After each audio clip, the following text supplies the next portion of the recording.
신구약 성경 맨 앞에 놓여 있는 창세기는 참 유명한, 모든 사람이 한 번쯤은 읽어봤을 그런 책입니다.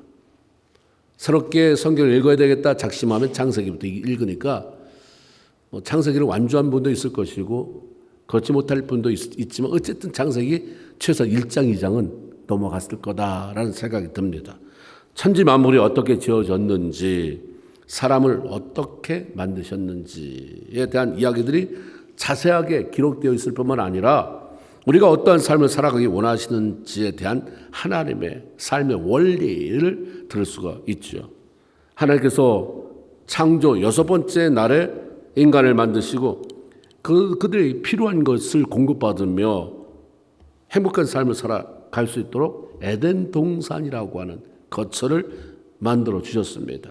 그 안에는 아름답고 맛있는 열매가 풍성하게 맺히는 나무들로 가득 차 있었습니다. 하나님은 자신의 손수 흙으로 만든 사람을 에덴 동산으로 들이시고 그것들을 다스려라, 지켜라 라는 명령을 주셨습니다. 그러면서 한 가지, 동산 각종 나무 열매는 너희가 임으로 마음대로 먹을 수 있지만 한 가지, 선악을 알게 하는 나무의 열매를 먹지 말아라. 내가 먹는 날에는 정령 반드시 죽는다 라고 하는 경고의 말씀을 들려주셨습니다. 지키라 하신 것을 보면 에덴 동산을 허물기 위해 침투하는 자가 있다는 것을 우리가 짐작할 수 있죠. 하나님이 그걸 염두에 두고 말씀하신 것 같습니다.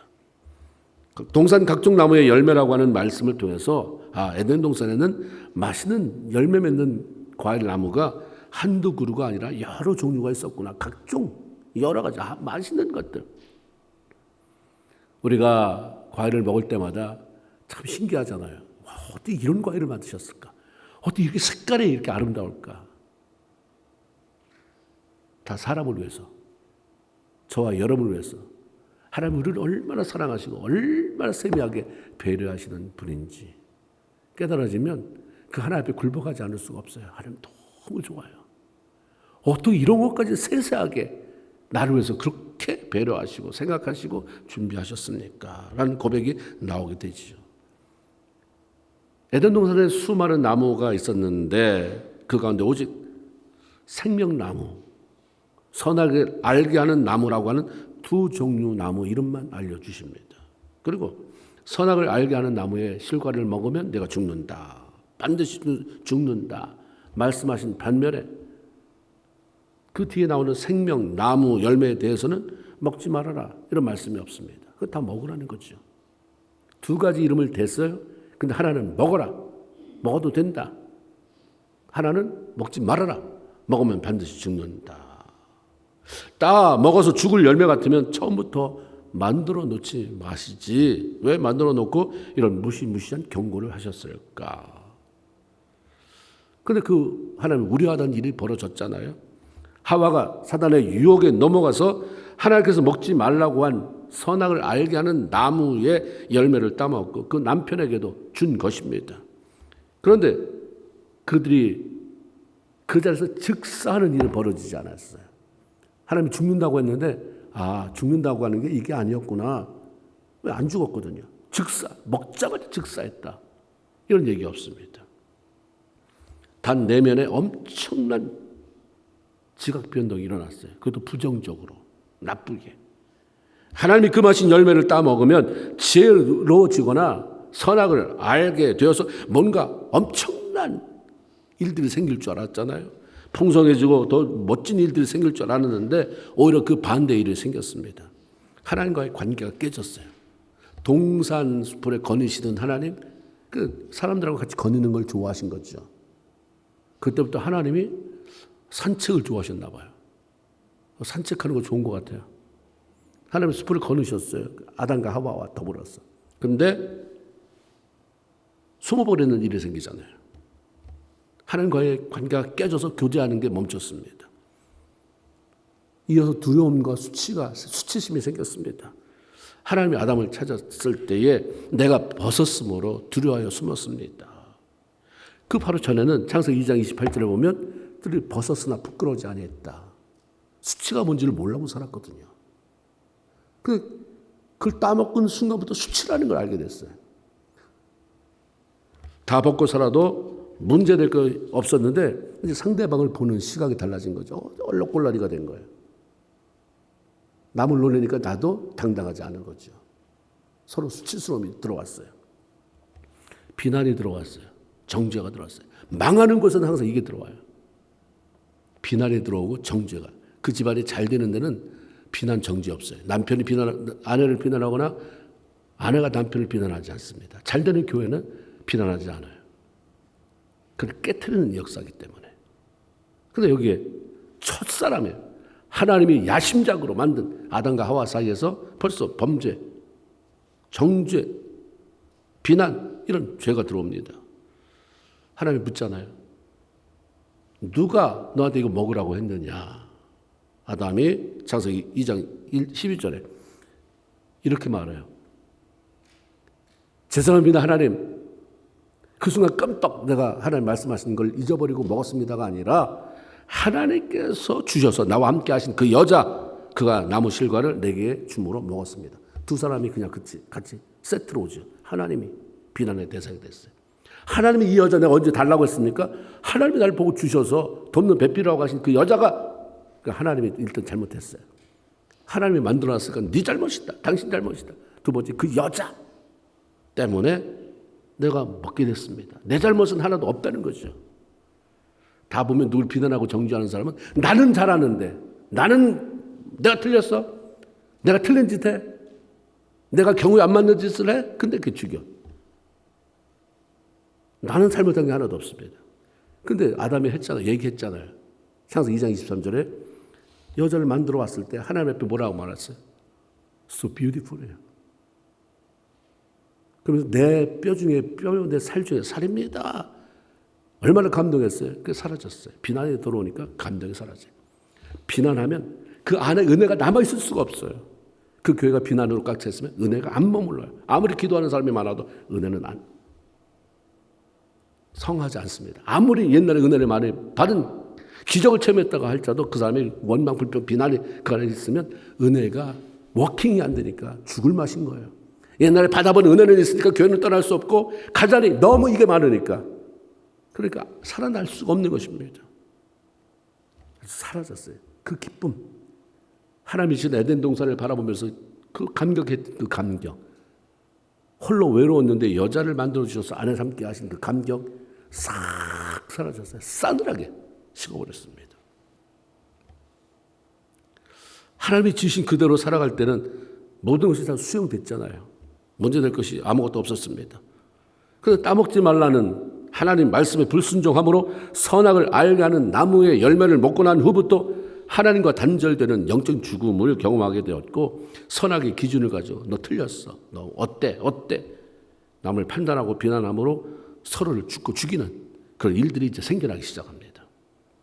사단이 에덴 동산에 들어와서 하와를 집요하게 유혹해서 결국 선악과를 먹게 했던 이유는 하나님의 말씀에 불순종해라.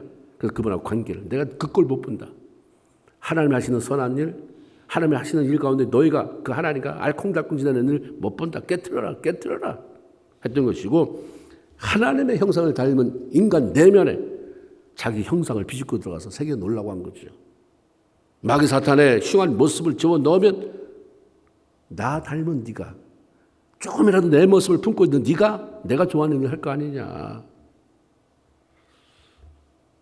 그런 의도로 집요하게 안 떨어져요. 이거 먹지 말라더냐? 아닐 건데 먹으면 지혜로워질까 봐 하나님 그런 거 아니야? 마음이 막 자꾸 흔들리게 만들어요.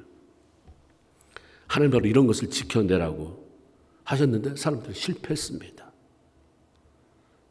아담과 하와는 하나님과의 단절된 상태로 에덴 동산에서 쫓겨났고 이들이 낳은 아들 가운데 첫 번째 나가서 낳은 아들을 거기서 최초의 살인사건이 일어나잖아요.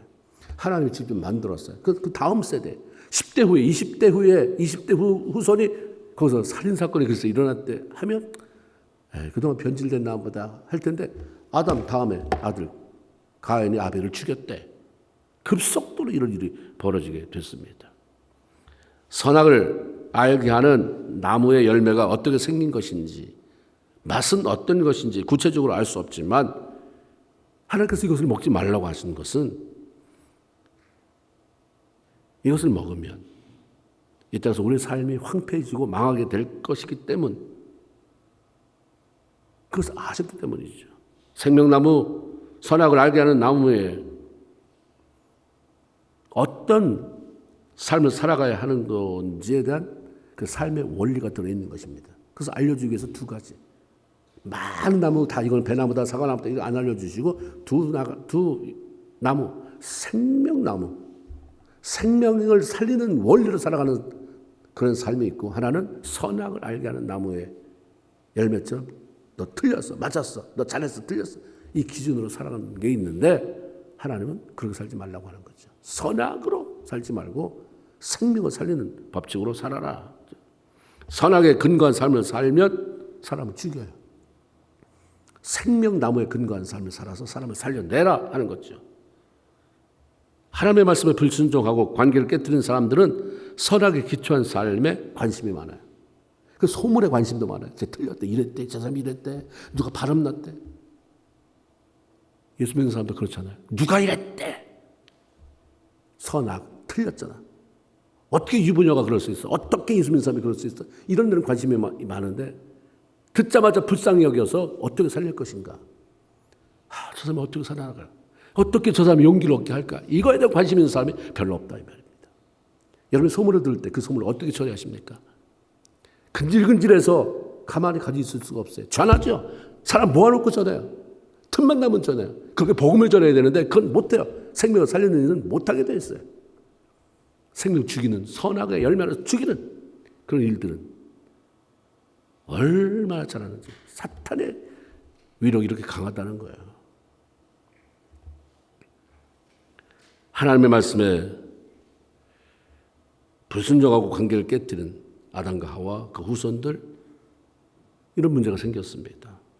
사람 옳다, 그러다, 맞는다, 틀린다, 그런 생각하에 그 근거로 다른 사람을 판단하는 걸 좋아해요. 그러다 보니까 한 사람 죽이는 것은 금방이에요. 그렇게 가다 보면 결국 내가 죽는 것을 경험하게 되죠. 그때는 모르는 거예요. 내가 똑똑하고 나는 정의롭고 나는 바르고, 그런데 지나다 보면 나도 죽게 되는 거죠. 다 죽여놔 버렸으니까 나만 남으니까 어떻게 살겠어요? 살 수가 없는 것입니다. 가인의 아벨을 죽인 이유가 뭡니까? 동생 아벨이 드린 제물, 그 하나님이 받으셨다는 것 때문이에요. 왜 제 건 받고 형이 내 건 안 받으시는가? 가인은 자신이 드린 제물이 왜 안 받아들였습니까? 하나님, 내가 준비를 잘못했습니까? 정성이 부족했습니까? 하나님 하지 말라는데 그런 방법을 했습니까? 묻지도 않아요. 그저 분노만 남았습니다. 그리고 형인 내 제물이 거부되고 동생인 네 것이 연락되었다니 말도 안 돼. 하나님 어떻게 이렇게 하실 수 있어? 틀렸어. 너도 틀렸어. 그러니까 너 죽어야 돼. 이게 살인의 전부 이유예요. 하나님이 아니라고 하면 아닌 것으로 받아들이는 무조건적인 순종이 사라졌어요. 우리 유럽에서도 초창기에 너무 힘들게 사니까 그 부모들이 다 무식하고 그냥 노동하면서 내 자식만은 잘 키워야지, 그러면서 신앙 안에서 그들 키워낸 거 아니에요. 그리고 좋은 인류 대학들 만들고, 미국도 마찬가지예요. 그런데 그런 부모님의 기도와 헌신 속에서 세워진 그 자녀들이 자유주의 사상에 문들리기 시작하면서 마치면 하나님이 없는 사신 신학까지 만들어내는 그런 일이 벌어지잖아요. 우리 이 땅을 살아가는 동안에 하나님의 기준이 아닌 스스로 선악의 기준을 세워서 너 마음에 들어 안 들어, 너 틀렸어, 그리고 죽이는 일이 많이 생기죠. 하나님도 마음에 안 들면 없애버릴 수 있는 그런 세대가 되어져 버렸습니다. 선악을 기준으로 하는 삶을 살면서 사람에게 무조건적인 순종, 무조건적인 사랑, 용납, 이해, 수용, 이게 사라져 버렸습니다. 하나님의 말씀과 상관이 없이 내가 기준이 돼버렸어요. 내가 좋다고 그러면 좋은 거예요. 그래서 하나님이 아무리 말씀하셔도 너 참아라, 죽어져라. 내가 싫어도 그냥 뛰쳐나가요. 그런 세대 속에서 우리가 신앙생활을 하는데 만약 그런 사람이 세상적으로 잘 됐다고 한다면 또 그게 모델이 돼버려요. 저러고도 잘 사는데. 선악과의 법칙으로 살면 남을 죽이지만 정말 내가 죽습니다. 다른 사람들을 비방하고 정죄하는 삶에 은혜가 머물 수가 없거든요.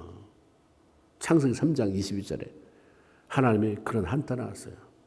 선악을 아는 일에 저들이 우리와 같이 됐다. 우리 성부, 성자, 성령이죠. 선악을 따먹으로 말미암아 정말 하나님이 말씀한 것처럼 선악을 분별할 수 있게 됐다는 얘기죠. 선과 악의 기준에서 사람을 심판하고 판단하는 일이 하나님의 영역이잖아요. 인간은 선악을 제대로 분별할 수 없어요. 다 내가 옳다고 해도 그건 내 마음이에요. 내 마음. 내가 좋아하면 잘못됐어도 그냥 용납을 하려고 들고 내가 싫어하면 조금 잘못돼서 어떤 트집 잡아서 죽어야 돼가 되는 거잖아요. 인간은 불완전해요. 하나님만이 선하다, 악하다 분별할 수 있는 하나님의 영역인데 사람이 그 일에 관여하게 되잖아요. 그러면 서로 판단하고 정죄하고 그리고 죽이는 일이 생겨날 것을 아니까 처음부터 선악을 알게 하는 나무의 열매를 먹지 말아라. 그런 삶의 원리는 너의 것이 아니다 라고 말씀하는 거죠. 그러니까 사단이 집요하게 유혹하잖아요. 먹어라. 왜 안 먹어 이렇게 좋은 걸. 먹으면 하나님처럼 눈이 밝아지고 선과 악을 알 줄 아는데 왜 안 먹어. 하나님이 자기만 그거 알고 자기 영역에 묶어놓으려고 그러는 거니까 먹어. 너무 거짓말을 확신 있게 하니까 넘어갔잖아요. 우리가 그래서 분별력이 필요해요. 확신 있는다고 따라갈 게 아니에요. 그래서 부정적이고 남을 비난하는데 너무 확신 있게 얘기하는데 그렇지 못한 사람은 그냥 다 따라가잖아요. 내가 경험해보지도 않고 내가 들어보지도 않고 그 사람을 대면해보지도 않았는데 너무 확신 있게 그 사람이 잘못했다 그러면 거기에 맞장구를 치니까 다 죽는 거예요. 사단이 얘기하는 거에 대해서 자기가 동조해요. 사람은 선악을 몰라도 괜찮아요. 왜? 하나님이 선이고 악의 기준이기 때문에 그냥 선하신 하나님의 말씀이 선하니까 내가 몰라도 그냥 말씀에 순종하면 선한 삶을 사는 거예요. 뭐라 이게 악이다 이렇게 하다 보면 마음이 막 쌀을 식어져 버려요. 그냥 하나님의 말씀이 선하다. 그 순종하다 보면 내가 선한 삶을 살아가고 있는 거죠. 하나님이 선하다고 하시면 선한 줄로 알고 악하다면 악한 줄로 알고 살아가는 것. 이게 선한 삶일 뿐만 아니라 이게 바로 믿음이라고 하는 것입니다. 사람이 선악을 알게 된 후로부터 그것을 사단이 이용해서 사람을 죽입니다. 그러니까 하나님은 우리에게 선악의 기준으로 남을 판단하거나 정죄하지 말고 그 생명이 살아나게 만들어라. 우리의 삶의 초점이 교회 안에서 이것부터 바뀌어야 돼요. 이것만 바뀌면 교회는 저절로 성장해요. 이것만 바뀌면 여러분의 가정은 새로워져요. 뭐 잘못한 거 찾아내가지고 몰아서 그냥 내가 말 안 하려고 했는데 하면서 짜라로 쏟아붓지 말고 생명을 얼마나 힘들었으면 얼마나 약했으면 얼마나 피곤했으면 얼마나 이리저리 치였으면 이민사에서 제가 저렇게 됐을까 부쩍 기도해야죠. 따져보세요. 선입계산을 해봅시다. 비난한 게 맞습니까? 중보하면서 그 사람 살려낸 게 맞습니까? 해서 내가 다른 사람을 죽게 만든 게 맞습니까? 살려내서 지금 그 사람이 이렇게 살고 있어. 그런 사람이 맞습니까? 우리 한번 좀 생각해 봐야 되잖아요. 잘못을 저지른 아이에게 너 이거 맞아 틀려. 엄마가 이거 하라고 했어. 하지 말라고 그랬어. 너 잘했어 못했어. 애들 다 대답해요. 엄마가 하지 말랬어요. 엄마가 말씀한 게 맞아요. 근데 그 다음에 또 해요. 아는데 몸이 안 움직이는 걸 어떻게 해요? 정답을 안다고 행동이 움직여지는 건 아니에요. 감동을 줘서 생명을 일으켜야 되잖아요. 많은 사람이 존경하는 게 그거예요. 난 그 사람한테 내가 잘못했는데 그게 된통 혼났다. 그래서 그래 정신 차리고 내가 이런 삶을 산다. 그런 사람 별로 없어요. 그런 잘못에도 불구하고 웃어주고 괜찮아. 다 그럴 수 있어. 다음번에. 엄마가 심부름 시켜서 잘해보려고 그릇 가져다가 유리 그릇 가져다가 와장창 않게 들었는데 엄마가 와 굿 시도 굿 트라이. 근데 안 다쳤니? 그래 다음엔 이렇게 하다 보면 이제 다음엔 더 나아질 거야. 이런 애들이 변화되어져서 엄청난 일을 하는 거지. 너 눈을 떠서 어디다 두고 다니는 거야? 엄마가 몇 번 말했어. 컵까지 올 때는 정신 바짝 차리라고 그랬지. 선악으로 접근하면 아이의 가슴을 답답하게 만들어요. 그리고 화가 나요. 아무 말 안 하는데 뭐가 틀리냐면 문 닫는 소리가 들려지잖아요. 문을 콱 닫고 나가면 벌써 나 너 때문에 기분 잡쳤다. 그렇게 똑바로 맞는 대답만 하면 너는 엄마 너는 아빠 너는 얼마나 잘 사는데 이 지긋지긋한 집을 언제나 떠날까가 되는 거예요. 자신이 한 일이 잘못된 것이라는 것을 알지만 마음이 따르지 않는데 마음이 동하게 만드는 게 바로 감동이에요. 그 생명을 일으키는 것입니다. 생명을 살려야 됩니다. 생명을 살리는 교회, 생명을 살리는 성도, 생명을 살리는 아빠, 생명을 살리는 부모가 되어야 되죠. 하나님은 생명을 살리고 살아나게 하는데 관심이 많은 분입니다. 선악을 구분하고 심판하는 게 하나님 손에 있는데 하나님은 그걸 가지고 막 횡포를 부리는 분이 아니에요. 그 능력이 있지만 삶을 살리는 데 있는 힘을 다하잖아요. 열왕기상 19장에 보면 기도해서 하늘에서 불이 내려오게 했던 엘리야가 자신을 죽이겠다는 그런 왕 이세벨의 협박을 받고 순간 너무 지쳤잖아요. 탈진된 상태에서 도망쳐요. 그게 너무 무서운 거예요. 전에 같으면 너 해보려면 해봐라. 만군의 하나님이 나와 함께하기 때문에 네가 아무리 그렇게 힘을 써도 안 될 걸 하고 나갔을 텐데 너무 두려운 거예요. 도망칩니다. 달리고 또 달려서 광야로 들어가 로뎀 나무 아래 쓰러졌잖아요. 하나님 앞에 하나님 죽여주세요. 너무 힘들어요. 이만큼 했으면 됐잖아요. 하나님 죽여주세요. 그러면서 그냥 그대로 잠에 빠져버렸어요. 탈진한 이 엘리야를 하나님이 어떻게 다루셨습니까? 이 열가래 같은 놈. 내가 너한테 그 꼴 보려고 내가 능력 줬느냐? 얼마 전에 너 불 내려왔잖아. 네가 간결하지만 내게 부탁해서 하늘을 열고 내가 불을 내려줬는데 이 뭐냐 이 꼴이 뭐냐? 그 유약한 여인의 말 한마디 속에서 네가 겁을 먹고 도망쳤어? 한심하다. 이러면서 야단치지 않았어요. 천사를 보내잖아요. 천사를 보내면서 첫 번째 한 게 뭐예요? 어루만지고 막 쓰다듬어줘요. 얼마나 좋았을까. 막 쓰다듬어. 어루만져요. 그리고 구운 떡과 물을 준비해서 가게 하잖아요. 어루만져요. 그래서 이렇게 세워요. 한참을. 야, 갖다 써 먹어. 하나님이 그래도 너한테 야단 안 치고 이거라도 주는 거 다행인 줄 알고 먹어. 그래서 많이 만져요. 그러니까 잠에 들었던 엘리야가 꿈치렁쩍 깼을 거 아니야. 손잡아 이렇게 세워요. 먹어라. 먹고 힘내야지. 그리고 가요. 먹었어요. 먹었지만 아직도 힘이 부족한 또 쓰러졌어요. 또 와요. 어루만져요. 충분히 힘을 얻을 때까지 그렇게 했어요. 그리고 이제 일어섰을 때 사명을 주잖아요. 새로운 사명. 이게 하나님의 방법입니다.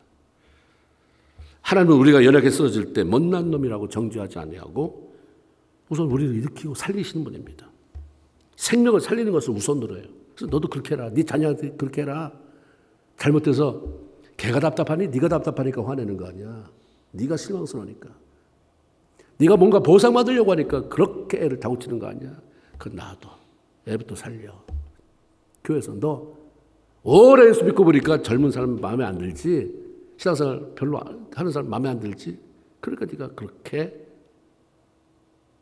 비난하는 거 아니야. 내두고 살려. 내가 한 것처럼 너도 그렇게 해. 생명나무의 원리 아래 살아가는 사람들은 먼저 사람이 살아나는 걸 보기를 원해요. 살려야지. 일단 살려야지. 그러나 선악에 기초한 삶을 살아가는 사람들은 이게 틀렸고 저게 잘못했고 하면서 정죄합니다. 생명과 상관이 없이 무엇이 잘한 일이고 무엇이 그릇된 일인지에 너무 관심이 많은데 하나님 그때는 놔라. 일단 살려. 마음에 안 들어도 네 안에 마음에 안 들어도 너무 뭐 마땅하냐? 마땅하도록 그럼 네가 기도해 주면 될 게 아니야. 살려. 오래전에 한 아이가 상담을 하러 왔어요. 나이가 제법 있는 사람인데 자기 아버지에게 받은 상처로 인해서 자기가 얼마나 힘들었는지, 얼마나 오랫동안 아버지를 미워하며 고통스럽게 지내왔는지에 대한 얘기를 하는 거예요. 옛날 얘기를 회고하는 거예요. 근데 아직도 그게 그때 한 10년이 지났을 것 같은데 그런 일이 벌어진 지 그 고통이 너무 고통스러우니까 똑같이 생생하게 재현하면서 동일하게 눈물을 흘리더라고요. 고등학교 때 막 운전면허를 땄어요. 운전 실력이 아직 서툴었지만 너무 운전하고 싶어서 아버지 차를 몰고 간 거예요. 그러다가 가는 날은 장날이라고 등굣길에 사고를 낸 거죠. 학교 다 와서. 몸이 다친 건 아닌데 차가 좀 찌그러졌대요. 그래서 너무 불안하고 막 이래요. 그래서 자기가 막 울었어요. 그냥 너무 불안하고 무섭고 아빠 생각도 왔다 갔다 하니까. 그래도 도움받을 사람은 아빠밖에 없더라요. 아빠한테 전화해요. 아빠 나 사고 났어요. 기다려. 달려온 아빠가 아이를 보자마자 화를 그렇게 벌컥 내더라는 거예요. 그러니까 내가 차 가져가지 말랬지. 왜 그렇게 말을 안 들어? 너 하는 일은 왜 매년 그 모양이야? 이제 저거 어떻게 할 거야? 저 차. 너 저 차 어떻게 할 거야? 너 돈 있어? 그 아이가 그렇게 말해요. 그때 나는 우리 아빠가 나보다 차를 얼마나 더 사랑하는지를 알았다는 거예요. 내가 다쳤는지 얼마나 놀랐는지에 대한 관심은 하나도 없고 오직 차만 계속 살펴보면서 여기 말고 또 깨진 데는 없어? 둘러보는 아빠. 그것만 바라보는 아빠를 보면서 너무 서러워서 울었다는 거예요. 그때 너 괜찮니 한마디만 말해줬어도 자기 인생이 이렇게 삐뚤어지지 않았을 것이다. 그 어려워요, 목사님? 한마디 너 괜찮니라는 말, 사랑한다는 말 이런 거 다 없어. 괜찮아. 괜찮아? 이거. 그 한마디만 있어서도 아빠에 대한 마음이 닫혀버리지 않았을 것이고 내가 이렇게 삐뚤어지진 않았을 것이다. 얘기해요. 아빠로서 아빠의 마음이 이해되기도 하고 또 아이의 마음도 이해되기도 했어요. 물론 아빠는 이미 벌써 스캔이 된 거죠. 아이를 쭉 쳐다보는 동안에 저놈은 안전하구나. 안 다쳤구나. 그 얘기는 안 하는 거예요. 이제. 그건 다 물었어요. 안 다쳤니? 그래도 좀 해봐야 되는데 그건 자기가 이미 혼자 스캔을 다 했으니까 안 다쳤구나. 그것도 상처 없는 것 같으니까. 근데 보이는 게 차잖아요. 그러니까 차 얘기한 거예요. 그러나 이 아이는 이미 아빠의 말로 깊은 상처를 받은 거예요. 아빠는 잊어버렸어요. 근데 애는 그게 너무 가슴 깊이. 매번 무슨 일을 하면 내 아빠도 나를 사랑하지 않는데 잠깐만도 못한 내가 이 땅에서 누가 인정하겠어? 누가 날 사랑하겠어가 되는 거죠. 이것은 아빠의 성품 때문이 아니라 생명의 법칙으로 살아가는 법을 못 배운 거예요. 세상 사람들은 그렇다 치더라도 이제 예수 안에서 이것을 알았다고 한다면 이제 그렇게 살아야 되잖아요. 먼저. 이 말을 하면서 사람 생명이 살아나는지 속에서 열이 붙더라도 하지 말아야 돼요. 그건 저 사람 죽이는 말이라면. 그 말이 내 아들, 딸들을 내 교회 성도들을 디스커리시키고 자꾸 좌절시키고 용기를 뺏어가고 상처를 준다면 하지 말아야죠. 내가 사귀어야죠. Are you okay? 한번 따라해 봅시다. 이거 참 좋은 영어 같아요. Are you okay? 이거 얼마나 고급 영어입니까? 우리가 애들한테 괜찮아? 야, 괜찮아? 그리고 이 말이 괜찮아? 괜찮아. 다 괜찮아요. 처음 봤는데 점수가 거의 눈 씻고 찾아봐야 제일 좋은 게 C. 다 FF를 쳐서 이걸 아빠한테 보여줄까 말까 해서 보여줬을 때 이게 말고 괜찮아. 괜찮아. 뭐 다음번에 잘하면 되지 뭐. 다음번에 또 잘못했으면 괜찮아. 성적 가지고 하는 게 아니야.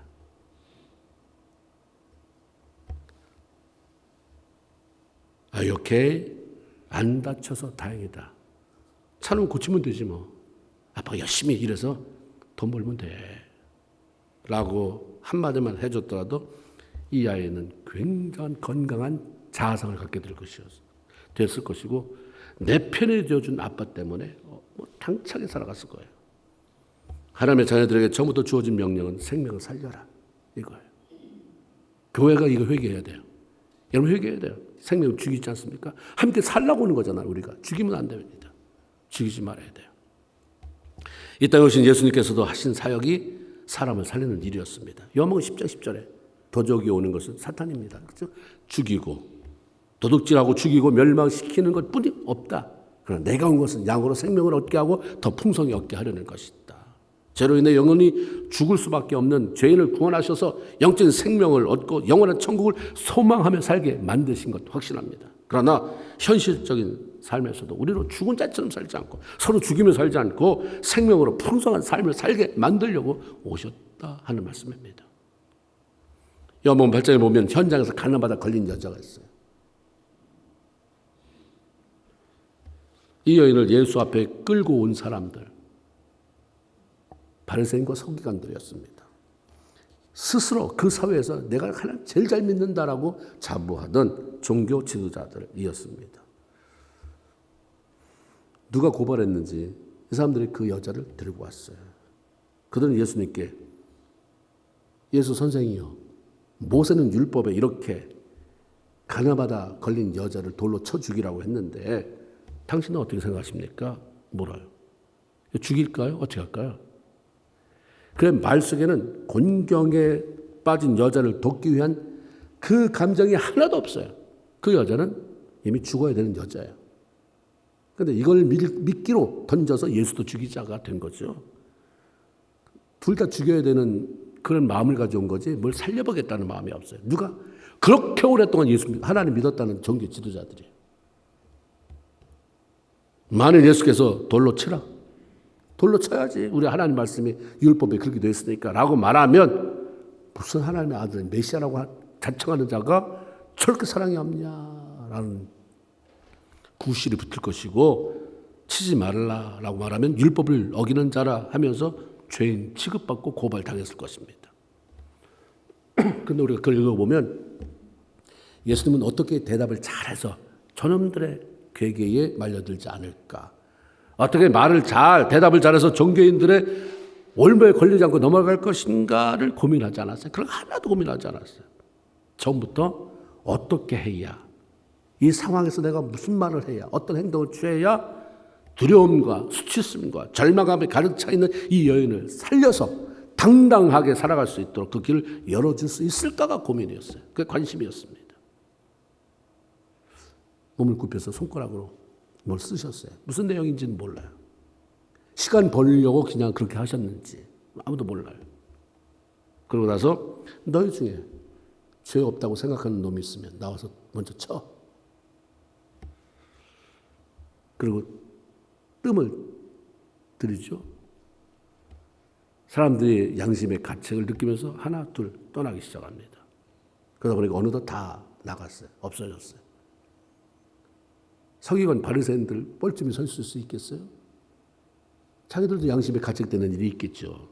다 사라졌어요. 그때 예수님이 여인에게 봐라, 너를 정죄하던 너를 끌고 오던 자들 다 없어졌다. 나도 너를 정죄하지 아니하니 다시는 죄 범하지 마.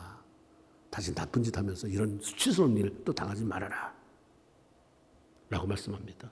여자는 살아났어요. 잘못했으면 순간 돌에 맞아 죽을 그 여인이 살아났습니다. 돌에 맞아 죽을지도 모른다는 두려움, 사람의 조롱하는 눈빛, 웅성거림으로 인한 수치심 다 사라져 버렸어요. 그 여인을 진심으로 위하는 말씀. 비록 죄인이지만 그 여인 편에 서서 자기를 살게 하시려고 하는 그 예수님의 마음이 통한 거죠. 살아났습니다. 이후에 그 여인의 삶이 어떻겠습니까? 말한 거잖아요. 살아났어요. 목숨 걸겠죠. 생명은 관계를 통해서 전달이 돼야죠. 하나님의 생명은 사람들과의 관계를 통해서 내가 여기로 전하고 여기서 저기로 전하고, 생명이 있는 사람이 생명을 전해주는 거예요. 생명이 없으니까 생명을 전하지 못하니까 뭔가를 말하고 싶고 뭔가 전하고 싶은데 그게 비난, 수치스러운 마음에 들게 만드는, 좌절하게 만드는, 상처를 주는 그런 것들만 전하는 거예요. 생명은 생명을 가진 자를 통해서 관계를 통해서 전달이 되어져 갑니다. 똑같이 예수를 믿고 똑같은 성경을 읽으면서 신앙생활을 하는데 어떤 사람은 건강하게 신앙생활하고 성장하고 어떤 사람은 시들다가 죽는 경우가 있습니다. 성도.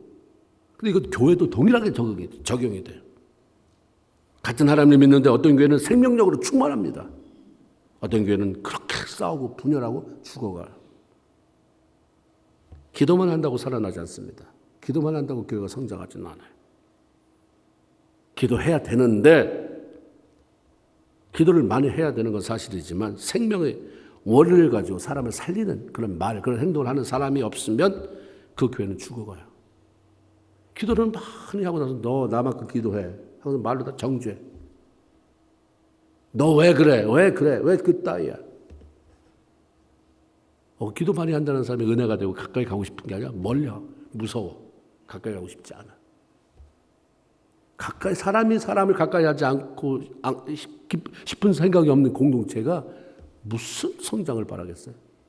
아버지가 무섭고 엄마가 싫어서 가까이 가고 싶지 않은 자녀들이 어떻게 집에 머물겠어요? 가능하면 안 들어가고 싶겠죠.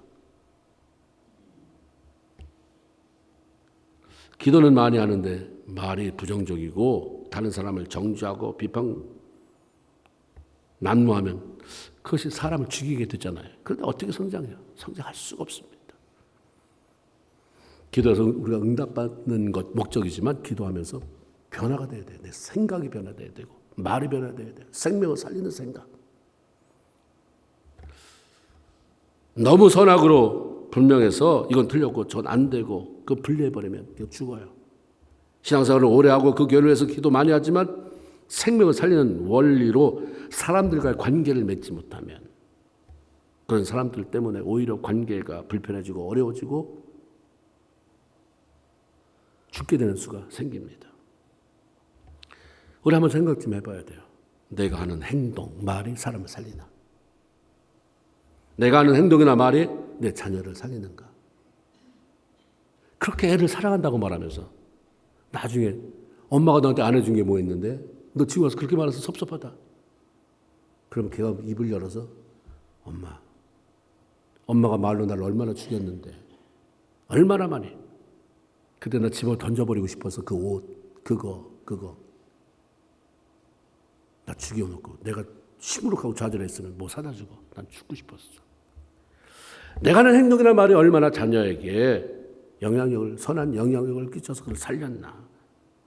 생명을 살리는 쪽으로 생각하고 말하고 결정하면 됩니다. 생명이 있으면 달라져요. 생명이 있으면 내가 매번 오냐고 괜찮아 하나님 하실 거야. 괜찮아 힘내자. 얘가 정말 제대로 될까? 내가 따끔하게 혼내주지 않고 뭐 옳고 그러다는 것을 알려주지 않으면 얘가 망해지는 거 아닌가? 천만의 말씀이 그걸 알아서 다 배워요. 여러분이 빨간불에는 서야 되고 파란불에는 건너가 안 가르쳐줘도 학교에서 배우든지 눈치 보고 배우든지 다 배워요. 빨간불에는 가지 말아야 내가 운전하는 사람들한테도 피해를 주는 게 아니고 내가 그래 나도 보호하고 사회도 밝게 만드는 거고 이게 내면에서 와야 되는 거잖아요. 생명을 살리는 일로 우리가 아이들에게 주변 사람에게 영향력을 미치면 그게 들어오는 거예요. 사람의 생명을 살고 죽는 일과 관계가 되는 일이 아니면 너무 싸우지 마세요. 사사건건 간섭하면서 이러지 말고 그냥 그래서 그게 생명이 살아나느냐. 생명하고 상관없어. 그럼 뭐야? 내가 기분이 나빠. 그럼 용납하고 참고 양보하고 그렇죠? 내가 하나님의 자리에 올라서 잘잘못을 가리면서 정죄하고 비난하고 이러지 말고 그냥 사랑하는 거예요. 용납하는 것입니다. 언젠가 변화되겠지만. 내가 낳지만 제가 내 아들이야 내 딸이야 하나님의 딸인데 하나님이 알아서 하시겠지. 이 성도들 이 교회 하나님의 교회인데 하나님이 하실 텐데 난 그냥 사랑하자. 난 기도하자. 그냥 용납하자. 문제 있을 땐 더 많이 내가 사랑했으면 보이자. 그러면 살아나요. 변화돼요. 하나님이 일하십니다. 그래서 생명을 살리는 성도들 그런 교회가 되길 주의 이름으로 축원을 드립니다. 아멘. 기도합시다. 한번 생각해 봅시다. 하나만. 난 생명을 살리는 삶을 살아오고